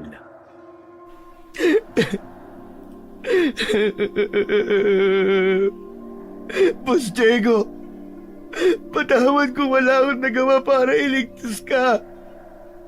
Patawarin mo ako kung naduwag ako, boss. Patawarin mo ako. Ilang minuto na nasa ganoong pwesto si Erickson. Hinayaan lang niya ang kanyang emosyon dahil doon lang niya yun pwedeng gawin. Bago siya umalis, nangako siya kay Diego na kahit wala na ito, ay hindi pa rin niya pababayaan ang mga alaga nitong manok. Mula sa bahay ni Diego, ay dumiretso si Erickson sa sabungan. Nais niyang balikan ang lugar kung saan sila unang nagkakilala ni Diego. Pagdating niya roon, halos sumikip ang kanyang dibdib nang makita niya si Baron na suot ang agimat ni Diego. Nakita siya ni Baron at nakangisi yung lumapit sa kanya. Pinilit ni Erickson na umaktong normal dahil sa takot na maramdaman ni Baron na alam niya ang ginawa nitong pagpatay kay Diego. Erickson! Mag-isa ka yata. Nasaan ang boss mo? Hindi ko alam eh. Wala siya sa bahay niya nung nagpunta ako ron kanina. Baka may pinuntahan lang. Ganon talaga si Diego. Madalas ay umaalis nang hindi nagpapaalam. Tapos kung minsan, sobrang tagal na nawawala. Siya nga pala, Erickson. Maraming salamat sa'yo. Salamat? Para saan? Basta, maraming salamat, bata. O paano? Diyan ka na at magsisimula ng sabong. Nararamdaman ko na magiging swerte ang araw na ito para sa akin. O sige, bata, maiwan na kita. Ilang beses na tinapik ni Baron ang balikat ni Erickson. Napansin niya ang makahulugang tingin nito sa kanya bago ito maglakad palayo. Hindi maintindihan ni Erickson kung bakit, pero tila may kung anong bagay ang nagtatago sa pasasalamat na yon ni Baron sa kanya. Sa mga lumipas na araw ay napansin ni Erickson na wala man lang naghahanap kay Diego. Naghintay siya na merong makapansin ng pagkawala nito.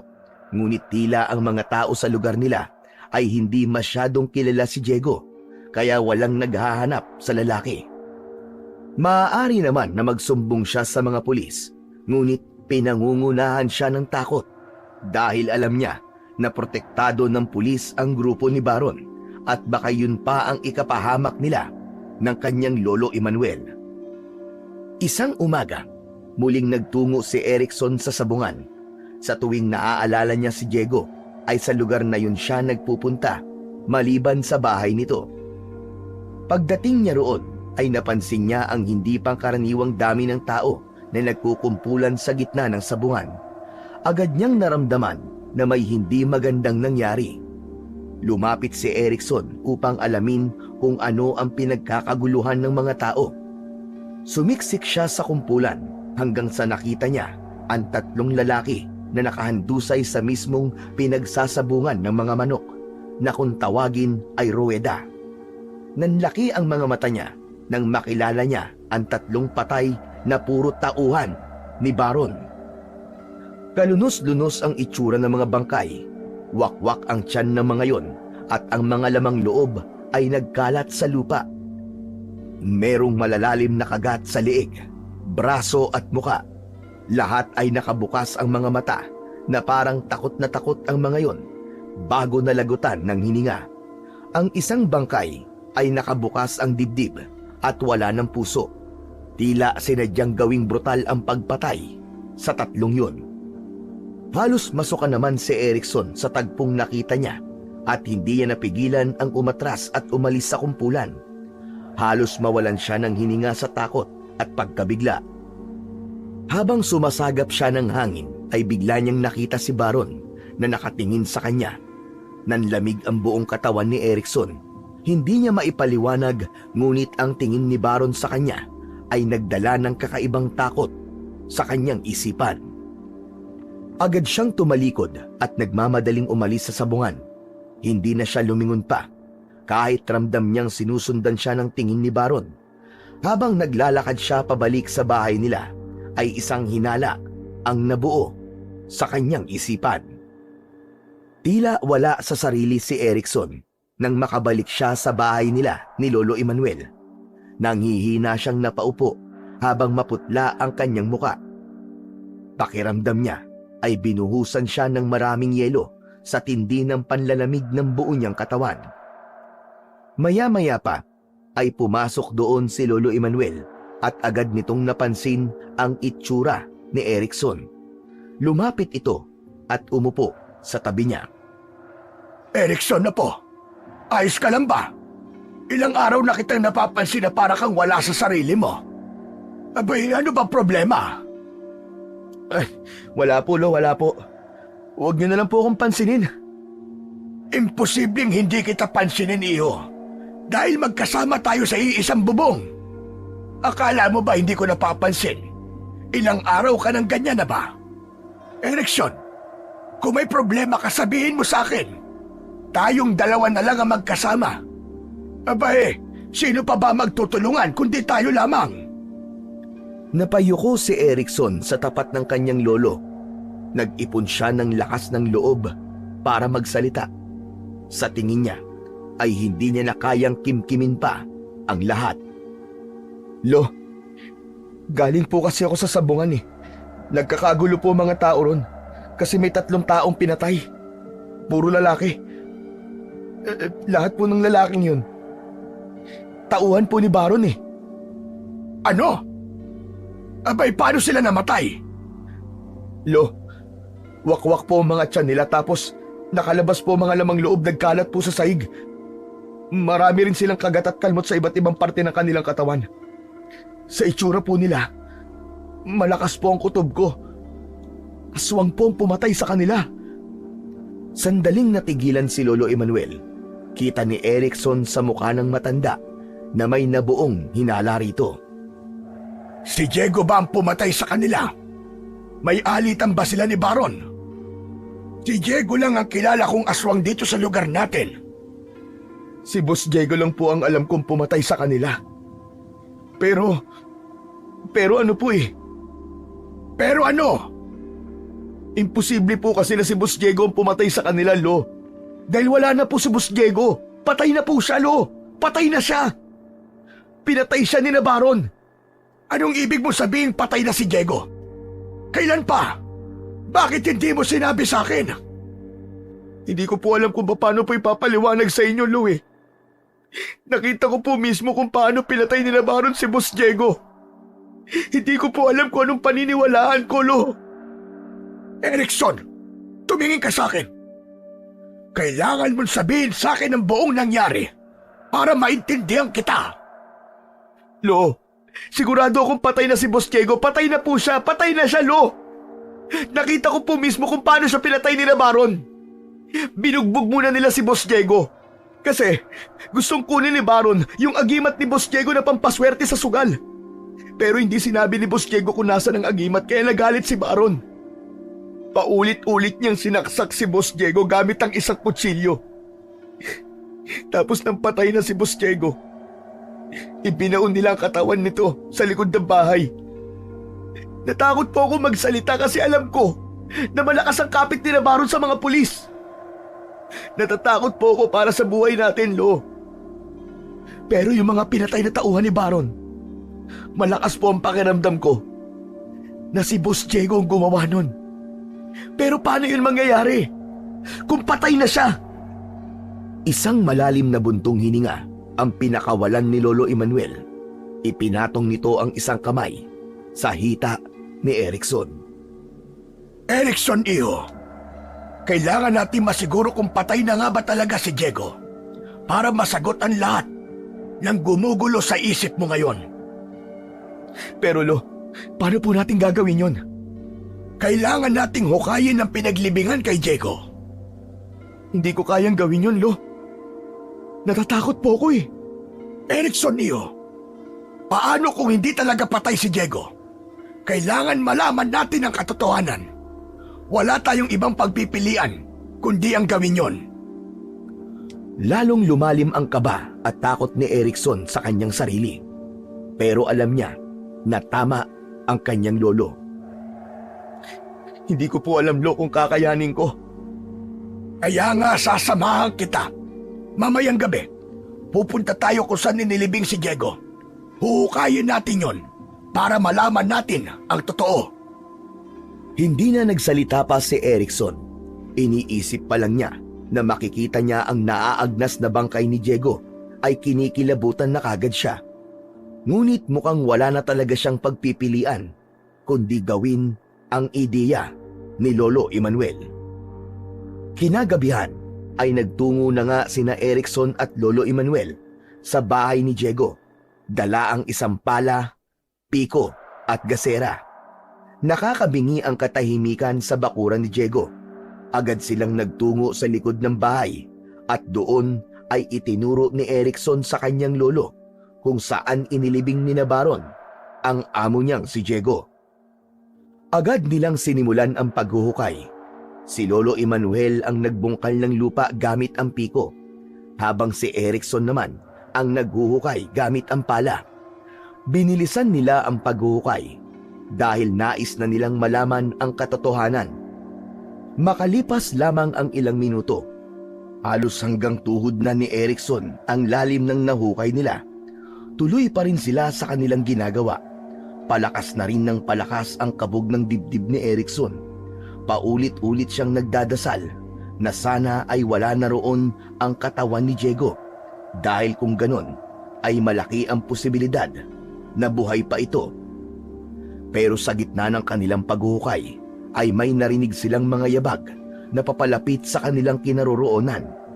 Napahinto sila at sabay na napatingin sa direksyon ng yabag.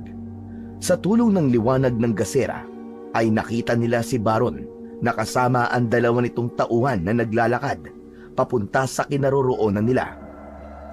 Armado ng baril ang tatlo. Huminto si na Baron ng ilang dipa ang layo mula kina Erickson. Baron, anong ginagawa niyo rito? Tama nga ang hinala ko. Alam mong pinatay namin si Diego. Umamin ka nga, Erickson. Ikaw ba ang pumatay sa mga tauhan ko? Naghihiganti ka ba dahil pinatay namin ang amo mo? Nagkakamali ka. Wala akong kinalaman doon. Pero kung pinatay man sila, dapat lang yun sa kanila. Dahil sa ginawa niyo kay Boss Diego.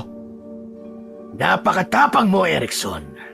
Pero tandaan mo, ang tapang na yan ang papatay sa'yo. Hindi ko hahayaan na saktan mo ang apo ko! Demonyo ka! Nagtawanan si Baron at ang mga tauhan nito sa sinabi ni Lolo Emmanuel. Bakit? Anong magagawa ng isang matanda na gaya mo, ha? Wala. Pero huwag ka mag-alala. Pagkatapos kong patayin ang apo mo, ikaw naman ang isusunod ko. At dyan sa hukay na yan ko kayo ililibing. Kasama ni Diego. Itinaas ni Baron ang baril at itinutok yun kay Erickson. Napayakap si Erickson kay Lolo Emmanuel. Nagsimula na siyang umiyak dahil pakiramdam niya ay katapusan na nila ng kanyang lolo. Baron! Baron, wag! Maawa ka! Ako na lang ang patayin mo! Huwag mo lang idamay ang lolo ko, nagmamakaawa ko sa'yo! Alam mo ba, Erickson, kung may dapat sisihin kung bakit namatay si Diego, ay ikaw yun. Alam mo ba nung nagiinuman tayo, ikaw mismo nagsabi sa akin ng tungkol sa kanyang agimat. Biglang natigilan si Erickson. Nanlaki ang kanyang mga mata habang unti-unting naging malinaw sa kanya ang mga sinabi niya nung nakipag-inuman siya kina Baron. Hindi ko sinasadyang sabihin yun. Nilasing niyo ako para sabihin ko kung anong sekreto ni Diego.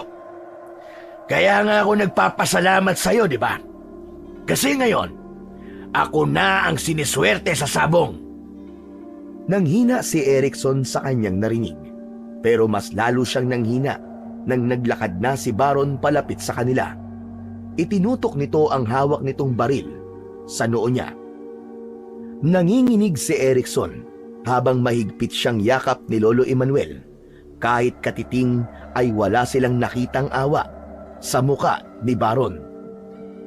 Ngunit lahat sila ay biglang natigilan nang umalingaw-ngaw mula kung saan ang isang nakakatakot na pag-angil na parang galing sa isang mabangis na hayop.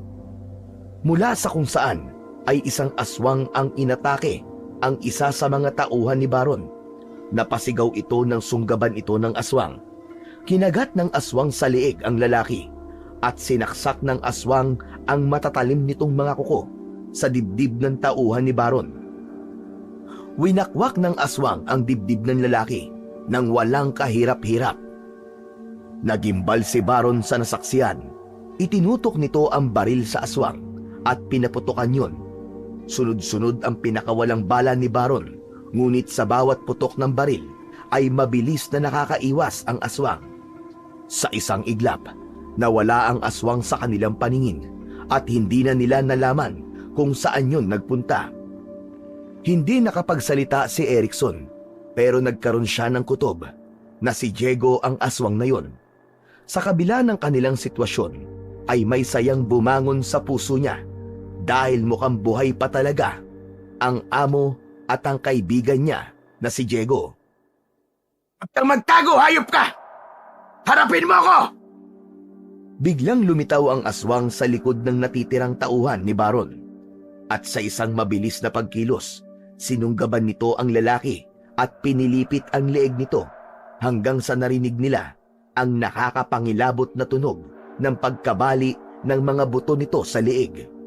Nang bumagsak sa lupa ang katawan ng lalaki, ay winakwak ng aswang ang tiyan nito at gamit ang matatalim nitong mga kuko ay walang awa nitong inilabas ang mga lamang loob ng tauhan ni Baron.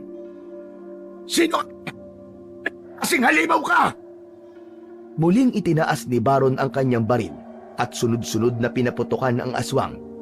Ngunit masyadong mabilis ang paggalaw ng aswang kaya kahit isa sa mga bala ni Baron ay hindi dito tumama.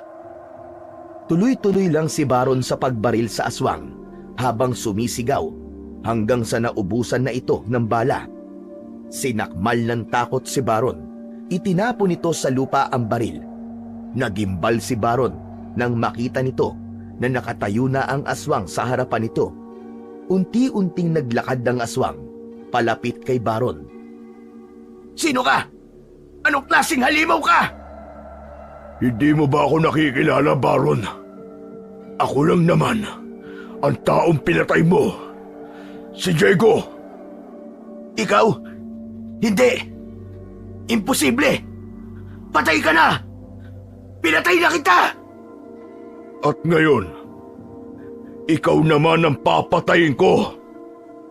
Nagpatuloy sa paglalakad ng aswang hanggang sa tuluyan itong nakalapit kay Baron.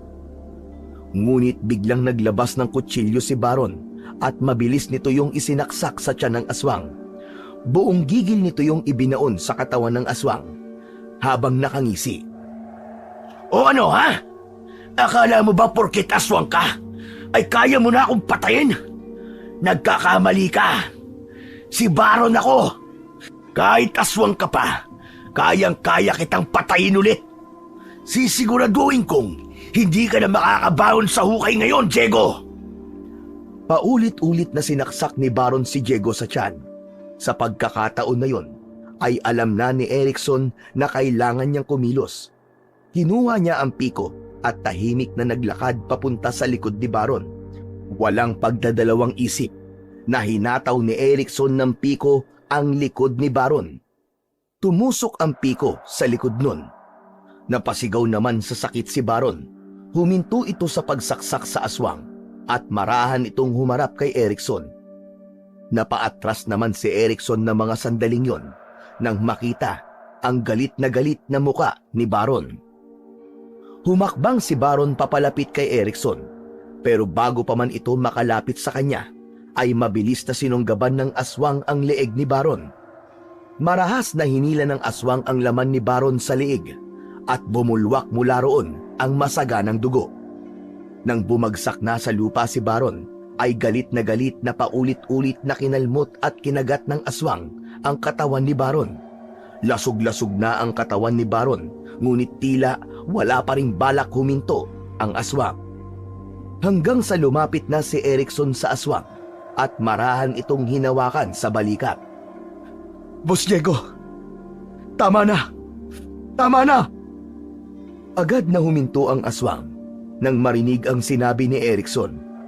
Tumayo ito at unti-unti itong bumalik sa pagiging tao hanggang sa maging si Diego na, ang aswang. Humarap si Diego kay Erickson habang puno ng dugo ang mga kamay at bibig nito. Nang tuluyang bumalik na sa anyong tao si Diego, ay mabilis itong niyakap ni Erickson. Pumalas agad si Erickson sa yakap at hindi makapaniwalang tinignan ang kanyang among si Diego. Hindi ako makapaniwala, boss, na buhay ka pa. Akala ko talaga patay ka na, boss. Yun din ang akala ko. Pero matapos nila akong ibaon sa lupa, bigla ako nagising. Hindi ko alam kung paano yun nangyari. Pero naisip ko na baka hindi ko pa talaga oras kaya ginawa ko ang lahat para makaahon sa pinaglibingan nila sa akin. At bilang paghihiganti, napilitan akong pumatay. Hindi ko ginusto yun, Erickson. Pero hindi ko mapapalampas ang ginawa sa akin ng mga hayop na yon. Naiintindihan naman namin ang ginawa mo, Boss Diego. Pero maraming salamat. Kasi kung hindi ka dumating, baka kami ni Lolo ang nakabaon sa lupa na yan. Saka sana, Boss, mapatawad niyo ako. Kung hindi ko po nasabi kay Baron ang tungkol sa agimat niyo, hindi sana nangyari ang lahat ng to. Wala akong magagawa, Boss. Nilasing nila ako, natakot ako, Boss eh. Tama na. Wala kang dapat na ihingi ng tawad, Erickson. Narinig ko ang pinag-usapan niyo kanina. Alam ko na sinamantala lang ni Baron ang kalasingan mo. Hindi mo ginusto ang nangyari.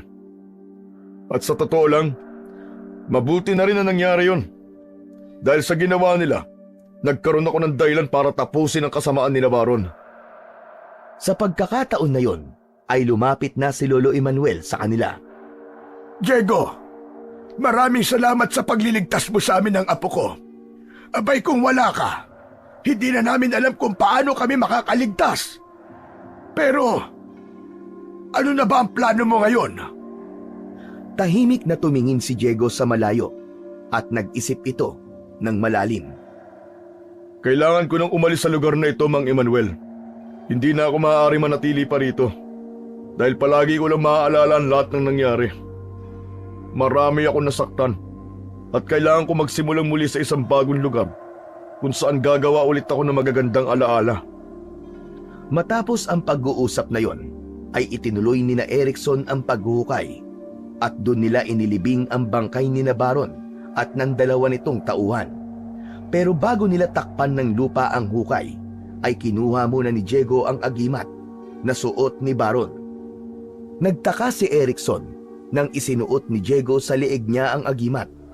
Sinabi sa kanya ni Diego na simula sa araw na yon ay si Erickson na ang bagong may-ari ng agimat nito. Sinabi ni nito sa kanya na malaki ang tiwala nito na gagamitin yun ni Erickson sa tamang paraan. Ilang araw pa ang lumipas, nalaman na lang nila Erickson at Lolo Emmanuel na umalis na si Diego sa bahay nito. Maging ang mga manok nito ay wala na rin doon. Napatunayan din ni Erickson ang swerteng dala ng agimat, pero hindi swerte sa sugal ang nakuha niya, kundi swerte sa buhay. Pinag-aral siya ng tita niya na nasa ibang bansa hanggang makatapos siya ng law. Maraming taon nang hindi nakikita ni Erickson si Diego, ngunit ang alaala nito at ang kabutihan nito sa kabila ng pagiging aswang ay habang buhay nang mananatili sa kanyang puso at alaala.